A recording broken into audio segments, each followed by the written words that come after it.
Hallo ihr liebe Leid, hier ist wieder der Yankee mit Let's Play Gothic 2 auf Pelzig. Hey, du. So, mit dem schwebenden Kronos sprechen wir auch nochmal runter. Keine Ahnung, sag du es mir. Stab der Wassermagier, das war noch das. Benötigt Stärke sowieso, 2 Handtalent, 65. Ich glaube ja nicht, dass das alles ist. 65. Der arme Kerl kann einem Ja, 65 wäre besser für uns gerade. Wer stellt sich das immer so ein? 2 Handtalent Bonus gibt es auch noch auf drauf. Daran wird sich nie was. Naja, ich glaube eher wichtig für uns wäre sowas. Reine Lebensenergie sollten wir uns kaufen. Und hier nochmal 2 Stück. Wie viel habe ich denn da noch? Ja, Kann man sich Enna. nicht drauf verlassen. Da holen wir uns auch nochmal, dass wir auf 5 kommen. Und dann können wir noch ein bisschen Scheißtrick verticken. Rapier möchte ich eigentlich auch gern verkaufen. Die Ork-Äxte kann er haben. Das grobe Langschwert kann er auch haben. Die mittlere Ork-Axt. Ach, die leichte genauso. Rostiger Zweihänder und Axt. Ach, grobes Kriegsbeil. Weg damit. Spitzhacke behält man. Die Sichel kommt auch noch fort. Das sind doch alles nur Gerüchte. Und dann haben wir da noch ein paar magische Sachen. Amulett der Krieger behalten wir mal. Lebenskraft ist eigentlich Quatsch, können wir genauso gut verticken. Harnisch-Amulett ist genauso ein Käse. Amulett der Flammen behalten wir mal. Ring der Priester behalten wir. Den kleinen Geschicklichkeitsring verkaufen wir, genauso wie Lebenskraft. Magie brauchen wir eigentlich auch nicht. Eisenhaut, Pforte mit, Igitt. Erzhauthämmer sowieso muss so als Rückhandgedöns. Feuerring behalten wir mal. Ach, So etwas nie erlaubt. nee. Gürtel des Schutzes, das Zeug behalten wir mal. Ja, genau, hier. Mittlere Wunden heilen ist was Magisches, also was Arkanes können wir verticken. Können wir sowieso nicht benutzen. Dann können wir diese Kerzenständer und Kiffes und Hacke und ja, das Sextant brauchen wir noch. Das können wir auch noch beim Hehler verkaufen. Bei dem Halvor oder wie er heißt. Keilerfell Pforte mit.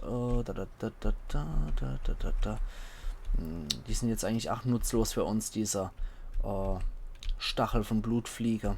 Das schwarze Trollfell, genau, für 53, obwohl es 500 oder 250 oder was wert ist, genau. Zange ach Annie weg. Ja, diese Fangheuschrecke-Köpfe können auch fort, genauso wie die Kraller. Lurkerklaue können auch fort. Reptilie heute weg damit. Schattenläuferfell behalten wir. Schafsfell kann weg, Zähne können fort. Wagfell kommt auch fort, genauso wie die Flügel und Blutfliege. Schatulle kann fort, goldener Kelch, nix wie weg. Da ist ja der kugelige Fisch, goldene Schale genauso weg, so wie die Halskette. Sehr schön. Hat man da wieder ein bisschen kruscht und da ist der Erzbrocke drin. Sehr schön. Und wir können jetzt auf jeden Fall Richtung Sumpf marschieren.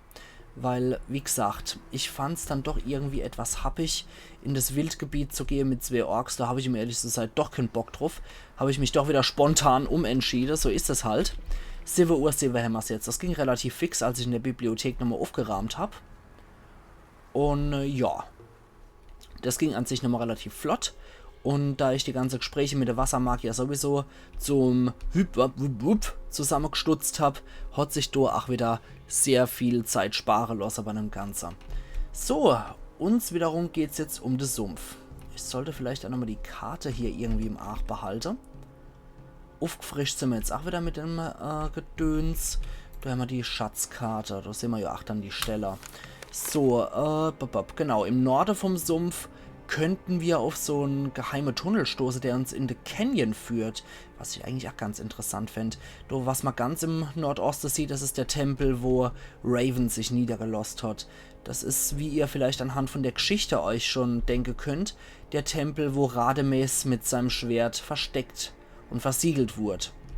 In der Hoffnung, er möge nie mehr wiederkehren. Tja, Raven hatte wohl ein paar andere Grundgedanken zu dem Thema. Und wir halten jetzt mal die Aare auf, weil hier können auch Bandite lauern. Und dann kommt, ihr wisst's alle, ihr kennt den Spruch, jetzt bist du dran.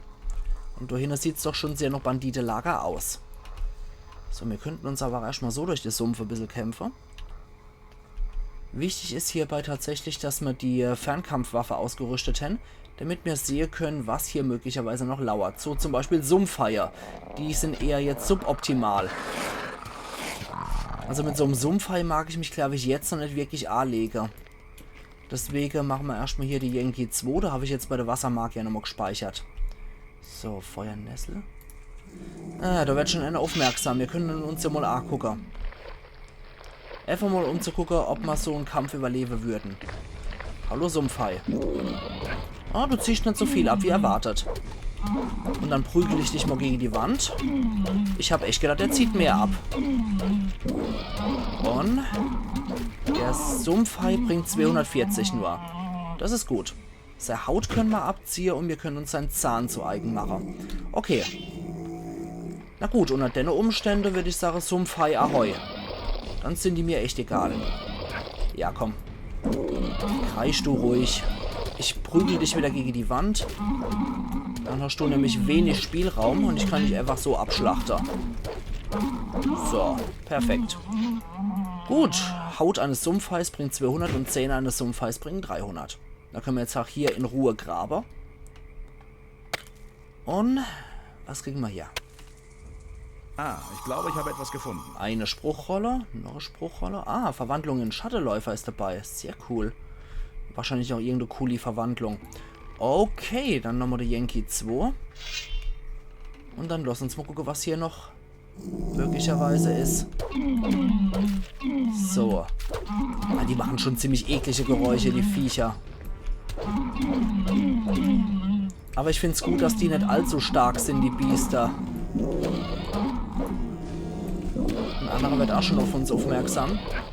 Und kommt auch schon hergeschlichen. So, ja, der ist schon hinter uns. Ganz schnell den Sumpfhai plündern, damit wir uns um den kümmern können. Aber dann hätte ich ganz gern gegen den Barmdo geprügelt. Wenn es irgendwie ginge. Oder gegen die Wand. So, ich mag die Viecher nur mit dem Rücken zur Wand haben. So. Ja, ist gut. So. Gut. Sehr schön. Die sind ja weitaus weniger problematisch, als ich gedacht habe. Lässt er sich jetzt nicht mehr plündern hier, der Sumpfhai? Schade. Nö. Schade drum. Na gut, das ist halt so ein Nachteil, wenn man die in die Texturerei prügelt. Muss man immer mit sowas rechnen. Okay. So. Man kann ja nicht alles haben. So. Gut, gut, gut. Verläuft ja alles schön nach Plan hier. So, jetzt gucken wir dann nochmal auf die Schatzkarte. Ja genau, da kommen wir so allmählich in das Gebiet rein, wo ich eigentlich ursprünglich noch untersuchen wollte.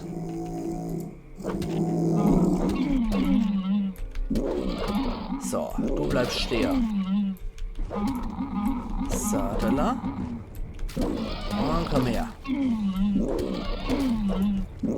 Na. So. Komm schon her. Sehr schön. Der Sumpfhai war auch noch für unsere nächste Stufe verantwortlich. Perfekt. Hier gibt es auch noch Sumpfkraut. Das heißt, das holen wir uns auch noch. Und noch einmal mehr. Sehr schön. Dann müsste jetzt bald mal diese Landbrücke oder dieser Pfad Richtung Canyon kommen. Ah, Snapperkraut. Nehmen wir doch auch gern. Sehr schön. Sieht doch soweit gut aus. Ist es noch ein Sumpfhai, der lebt? Ja, tatsächlich. Klein Nemi. Das haben wir gleich erledigt, dass der noch lebt. So. Bleib bitte stehen. Die bringen ja ganz schön viel Erfahrung und dafür muss ich relativ wenig machen, muss ich sagen. Dafür, dass ich echt gedacht habe, die wären so happig und so hart wie in Gothic Ends, sind die doch ziemlich easy peasy und bringen dazu noch mordsmäßig viel Erfahrungspunkte. So. In Gothic Ends habe ich ewig lang nicht gegen die Biester kämpfen können. Aber hier ist das absolute Thema zum derzeitigen Stand. Irgendwas anderes knödelt hier noch rum. Ach, du knödelst hier rum. Okay. Okay, dann ist das kein Problem, solange das nur Sumpfratte ist. Huch, der hat einen Schlüssel verschluckt gehabt. Ach, Motto. Wahrscheinlich war das eine Quest, die mir die Bandite dann geben. Na egal. So, jetzt haben wir hier auf jeden Fall... Hier. Ah, das sind die Viecher, genau. Ja, komm her, du Sumpfgas-Drohne. Scheißvieh. So. 100 Erfahrungspunkte bringen die Viecher. Da ist nichts zu holen. Aber ich kann sie nicht ausschlachten. Schade drum. Okay, was hat's dann hier? So, kletter hoch. Kletter auch nochmal hoch. Pfeiler, die kann ich wieder gut verkaufen.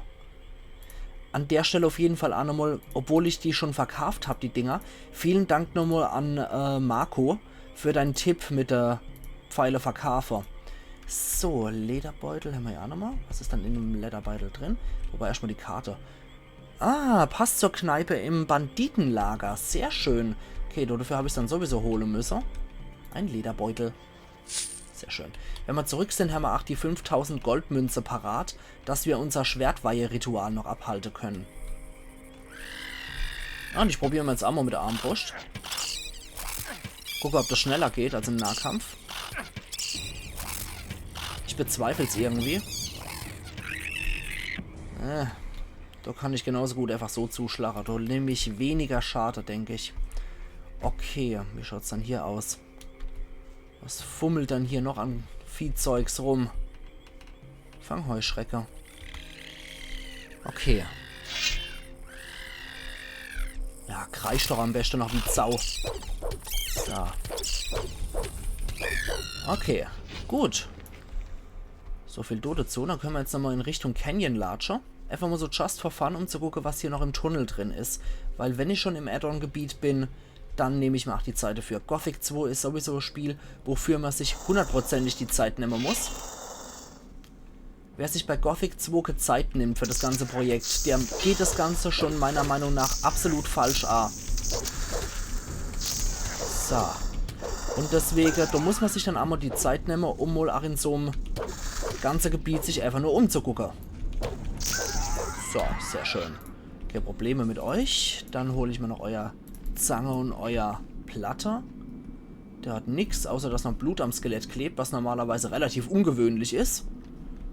Und dann schauen wir mal. Verdienen wir uns mal unseren Höhleforscher. So. Nada niente. Hier noch Butlerfleisch. Okay. Und jede Menge Minecrawler anscheinend hier in der Höhle. Naja, mir soll es recht sein. Ich meine, das sind schwierige Gegner. Man kriegt die relativ easy platt. Und sie haben eine schöne Ausbeute mit ihrer Panzerplatte und Gedöns. So, zack und zack. Und peng. Sehr schön.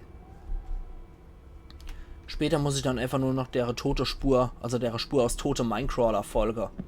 So. Butlerfleisch en masse. Und hier sind noch Ratter. Was sind denn das für welche? Wüstenratter. Okay. Normal. Und weg. Sehr schön. Zack. Und zack. Nichts zu plündern. Trank. Das war ein Mana-Trank und ein Lederbeutel. Links, links, rechts, rechts. Links, links, rechts, rechts, rechts, links. Okay. Jede Menge Gold und Weihwasser anscheinend. Dann kann man gucken. Genau, geweihtes Wasser. Perfekt. So, dann hier nochmal, weil ich heile mich doch jetzt auch nicht. Rechts, links, rechts, links, rechts, rechts, links, rechts, rechts, links, rechts, links, rechts, rechts, links, rechts. Ich heile mich jetzt auch nicht wegen jedem Mist gleich hoch. Ansonsten komme ich aus dem Heiltränke-Schlucke nämlich noch. Und mir geht es ja eigentlich auch hier nur darum, dass ich hier alles mögliche Eissacke will, was es hier noch gibt. Und einen Ring haben wir auch noch. Lederbeutel haben wir auch noch irgendwo unten wahrscheinlich. Ne, Lederbeutel sind nie da, wo man sie vermuten würde. Da haben wir sie 25. Und irgendeinen magischen Ring habe ich noch gefunden. So. Auge Innos. Ring der Heiler. Wir sind 3 Brüder aus einer Kaste. Ja, das wird es gewesen sein. Zusammen sind wir stärker. Das sind sie. Ring der Heiler, der Priester und dazu noch das Amulett der Krieger. Cool. Habe ich die Dinge anscheinend jetzt auch zusammengefügt. Und dann ist hier noch eine Spruchrolle ohne Kist. Links, rechts, rechts, links, rechts. Sehr schön. Ein großes Mana-Elixier, viel Gold und ein bisschen Schwefel war, glaube ich, noch drin. So, dann kommen wir her. Okay, der hängt doch fest. Dann sind wir noch weiter hier behilflich. So geht das. So schnell kann das gehen. Zack. Und hier ist nichts mehr. Nee, sieht nicht so aus. Okay, wir gucken uns aber trotzdem auf jeden Fall gründlich um. Okay, da ist schon mal ein Pfad aus tote Minecrawler. Dann passt das soweit. Gerade mal auf die Karte gucken. Schatzkarte. So. Ah, okay, wir sind fast auf halber Strecke durch. Aber wie gesagt, ich finde einfach, wer sich bei Spielen wie Gothic 2 nicht die Zeit nimmt, um sich hier in ein Gebiet umzugucken, der geht das Spiel falsch an. Es gibt natürlich Gebiete, in die kann ich dann nicht vordringen, weil sich das Spiel aufhängt. Aber wenn es gehen würde, würde ich da auch reingehen. Deswegen bitte nicht missverstehen und mir vorhalten, ja, du guckst ja auch nicht alles an. Ich stehe so super gern, aber in dem Fall ist es leider nicht möglich in so manche Gebiete, wo es sich dann einfach aufhängt, das Spiel. Das ist dann etwas schade drum, weil ich dann doch ganz gern alles erforscht hätte, um es euch einfach auch mal zu zeigen, was hier alles so drin ist und auf uns wart. Den habe ich schon abgeschlachtet. Da ist noch ein Retteler. So, wieder Todesretteler. Und dann geht's weiter. Hier sind noch ein paar mehr Retteler. Noch eins kaputt. Und. Na komm schon. Jetzt aber. Aber jetzt. So, geht doch. Noch eine Ratte tot. Und dann können wir hier durch die Höhle spazieren. Hier müsste dann irgendwo auch genau das X erscheinen. Perfekt. Und dann sind hier jede Menge Leute für gestorben anscheinend, um sich den Schatz hier anzugucken. Der muss ja ganz extrem bombastisch, toll, ultra pornös sein. Gucken wir doch mal rein. Ah, ich glaube, ich habe etwas gefunden. Eine Steintafel. Das ist in der Tat ultra pornös. So, was haben wir dann für Annie? Oh, Zweihandkampf +1. Das bietet mir +2 insgesamt. Okay. Das ist gebongt, das ist geritzt. 2,30. Sind wir insgesamt dabei. Sehr schön. Geht's hier weiter und weiter. Und du müsst mal wieder im Canyon rauskommen. Ja, tatsächlich. Hallo, Bluthund. Du hässliches Ungetüm. Ja, so viel machst du jetzt auch nicht an Schade. Mistvieh. So. Sehr schön. War doch noch nicht alles im Canyon erledigt, wenn ich mir das so angucke. Ach so, ach so, ach so. Da hätte ich lang gemüsst, mal da. Du geht's hoch. Habe ich gar nicht gesehen, als ich im Canyon war. So, so. Okay, dann gibt es aber doch noch so einen lustigen Leichnam, der hier geflattert werden will. Viele Pfeile mit einem Wundenheilenspruch. Irgendeinen Bogen habe ich noch gekriegt. Spruchrolle, Spruchrolle, Pfeile, Pfeiler, Lederbeitel. Die sind wohl an dem Vieh zugrunde gegangen. So. Apfelduwak. 25er und 50er beide. Schä. Roter Tränenpfeffer. Und sonst nix. Okay, da wird es, glaube ich, Zeit, dass ich so reine Lebensenergie wie mit der Reizwirbel. Genau. Zup. Zischt wie Apfelsaft. So, dann geht's weiter mit der mittlere Banditerrüstung, womit wir aussehen wie so ein Ranzerheiner aus dem neuen Lager. Und zwar die leichte Banditerrüstung, die hat auch noch diese schicke Männerhandtasche in Felloptik gehabt. Ja, vor lauter Lächter noch drauf verschluckt. So, da haben wir den Tunnel nämlich auch gemacht. Und da haben wir noch einen Wundenheilen-Zauber für später, den wir dann benutzen können, wenn es mal wieder zu arg wird. Die Banditerrüstung ist halt extrem scheiße jetzt im Vergleich zu der Ritterrüstung, die wir gewohnt sind. Das heißt, das wird bitter. Wenn wir mit der Banditerrüstung unterwegs sind, behandelt uns auch jeder wie ein Bandit. Und die Banditer sehen uns als einer von ihnen an. Einer von uns. Einer von uns. Und deswegen muss ich das dappische Ding hier tragen. Das wissen wir ja schon. Oh, Bergkristall wächst hier dran. Nett. Nehmen wir doch glatt. Schade, dass ich das Ding nicht auch mit Spitzhacke bearbeiten kann. Um mir mehr von den Dinger zu holen. Aber so what. Ja. Oh, da habe ich auch was verpasst. Interessant. Da ist noch eine Spruchrolle. Sieht noch Eiswelle oder sowas aus. Ein paar kleine Heiltränke sind immer gern gesehen. Eine Spruchrolle mit weiß der Teufel was. Wir nehmen es mal mit. Ein großer Mana-Trank. Und hier haben wir noch was. Und ja, jetzt fällt mir es auch gerade wieder ein vom Wege Friedhof und so. Oder Grabstein. Links, rechts, rechts, links, rechts. War kein Wunder, dass Greg gesagt hat, angeblich, ui, Runen macht 150 Stärke und 150 Schade macht das. Ja, dass Greg gesagt hat, der Tod wacht über den Kompass, den wir dem Ende Hansel im Piratelager wieder zurückgeben. Ja, kein Wunder, das waren die Zombies gemeint und kein Friedhof gemeint, der in der Nähe ist. Okay, damit habe ich jetzt aber klar... Ah, da ist noch was. Motor. Ach so, geht's einfach noch wieder raus, alles klar. Gut, dann haben wir jetzt alles erledigt. Und wir können als lustiger Bandit mit lustiger Männerhandtasche jetzt zum Banditelager im Sumpf marschieren. Schauen wir mal, was die Jungs für uns parat haben. Wir müssen auf jeden Fall damit rechnen, dass die Typen größtenteils auch aus der Minekolonie sind und dass ein A-Führer ein Typ aus der Minekolonie ist, der damals auch schon Macht gehabt hat. Das heißt im Klartext, es werden wahrscheinlich auch die Regeln vom Minetal gelten. Also im Klartext heißt es so viel wie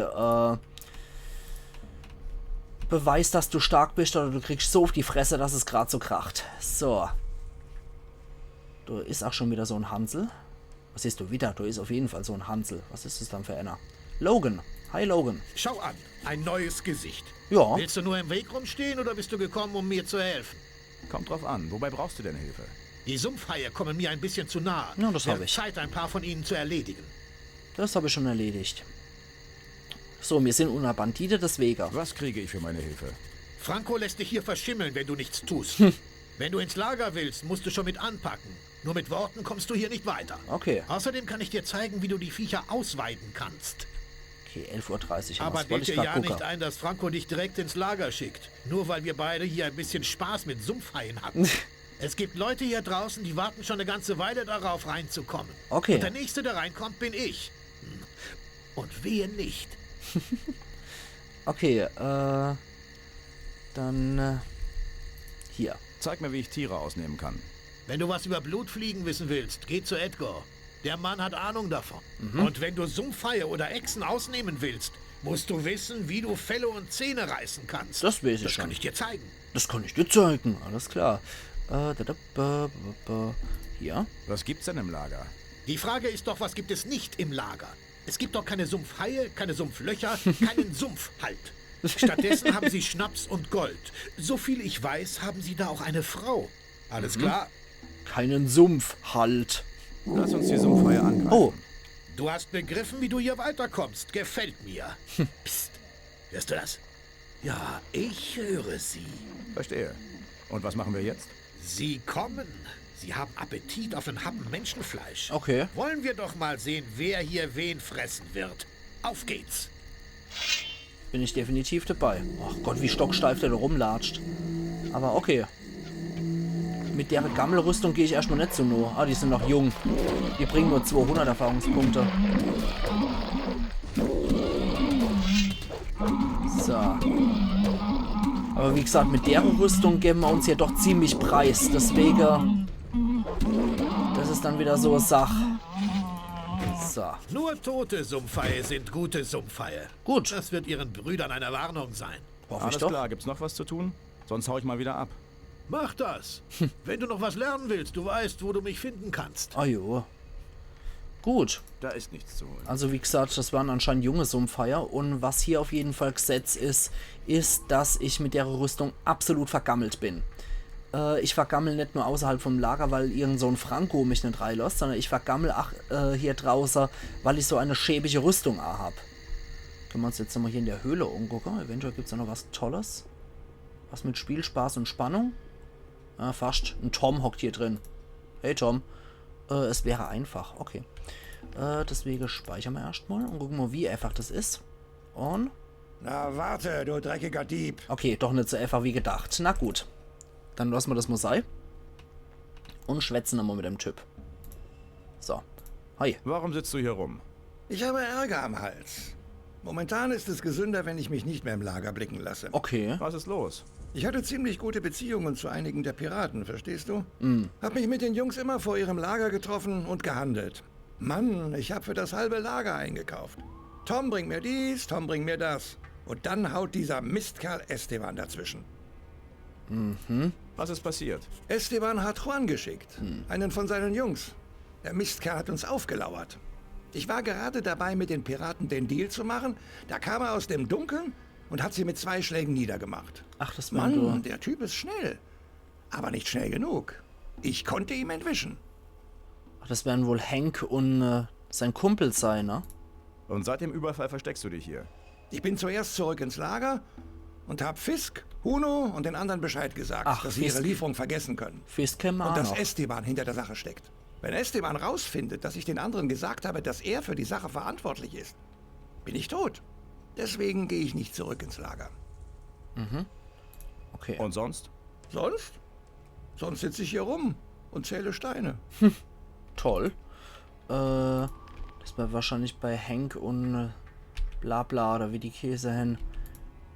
Herrenhäuser, Kraft der Fokussteine, Vorhut, der Wassermagier, Reliquien, Raven. Ja, okay. Na gut. Der versteckt sich hier also. Ist in Ordnung. Dann schauen wir uns noch ein bisschen weiter um. Weidenbeere ist Quatsch, brauchen wir nicht. So, hier haben wir auf jeden Fall schon mal eine Aufgabe erfüllt. Wir haben jetzt auf jeden Fall rausgefunden, dass wir hier diverse Aufgaben erfüllen müssen, damit wir überhaupt in das Lagerei kommen. Und der andere Hansel steht uns so immer noch im Weg. Der kommt anscheinend vor uns rein, wie es aussieht. So. Und? Gut. Sehr schön. Das ging ja relativ fix hier mit der Blutfliege. So, dann können wir die noch ausschlachten. Und joink.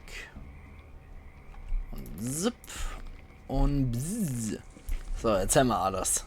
Gut, gut, gut. Dann also weiter Richtung Lager. Dum. Aber nicht, dass es denn irgendwie missfällt, dass ich doch von Neva-Argschliche komme.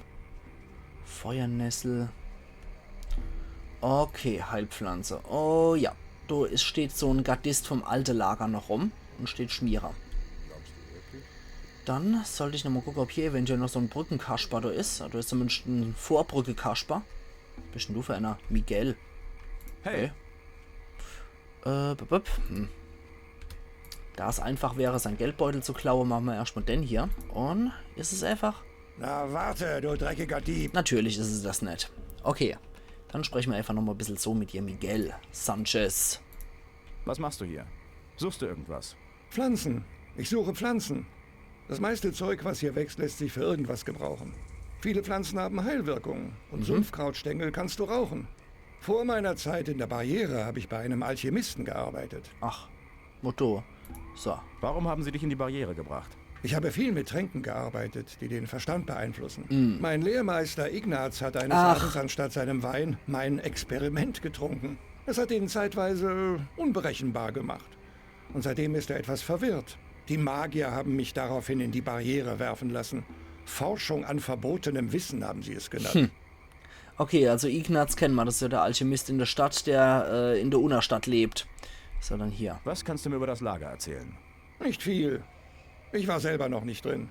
Oh. Nur Ravens Leute waren von Anfang an dabei. Alle anderen, die später kamen, so wie ich, müssen warten, bis neue Leute angefordert werden. Dann hier noch. Woher bist du gekommen? Na, denselben Weg wie du, nehme ich an. Mit den Piraten, übers Meer. Das Tal hier ist komplett abgeschieden. Über Land gibt es keine Verbindung. Genau. Genau. Dann hier. Wann werden neue Leute angefordert? Na, wenn drin welche fehlen. Wenn sich ein Butler von einem Minecrawler fressen lässt, wird einer von uns reingelassen. Na klasse. Manchmal bringen sie sich auch gegenseitig um. Oh. Aber das ist in letzter Zeit besser geworden. Raven hat den Zugang zur Mine irgendwie geregelt, sodass nicht alle gleichzeitig reinkommen. Aber wie das genau funktioniert, weiß ich nicht. War ja noch nie drin. Okay. Dann hier noch. Kannst du mir was beibringen? Na, keine Zeit. Ich bin hier, um an Gold zu kommen. Und solange ich nicht ins Lager komme, verdiene ich mir eben was mit meinen Kräutern. Aber wenn du ein paar Tränke brauchst, ich habe noch welche dabei. Okay. Das ist schon mal nützlich. Lass uns handeln.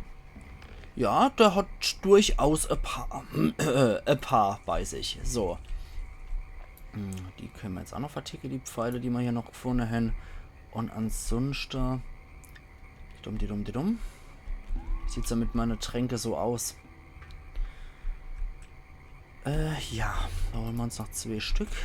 Da kann man auch nie genug davor haben. Da holen wir uns 2 Stück. Von dem holen wir uns auch nochmal 5, so vorsichtshalber. Und von denen holen wir uns auch noch 5. Gut, das wird reicher. Alles klar, mehr brauchen wir wahrscheinlich eh nicht. Von daher, das war schon mal ganz nett. Und da wird doch noch irgend so ein Kaspar. Genau, wusste ich doch. Ich wusste doch, dass da noch irgend so eine Art Vortor existiert. Aber steht Sache zu denner freundliche, eloquente Gentleman. Gehen wir morgen hier und ich mache jetzt hier erstmal meinen Cut. Wir sehen uns dann morgen bei Let's Play Gothic 2 auf Pelzig, wo wir uns dann wirklich versuchen werden, ins Banditenlager reinzubegeben. Also machen's gut und bis morgen dann wieder, wenn wir mit der Bandite schwätzen und versuchen, denn ihre Aufgabe zu erfüllen. Ayan Yankee.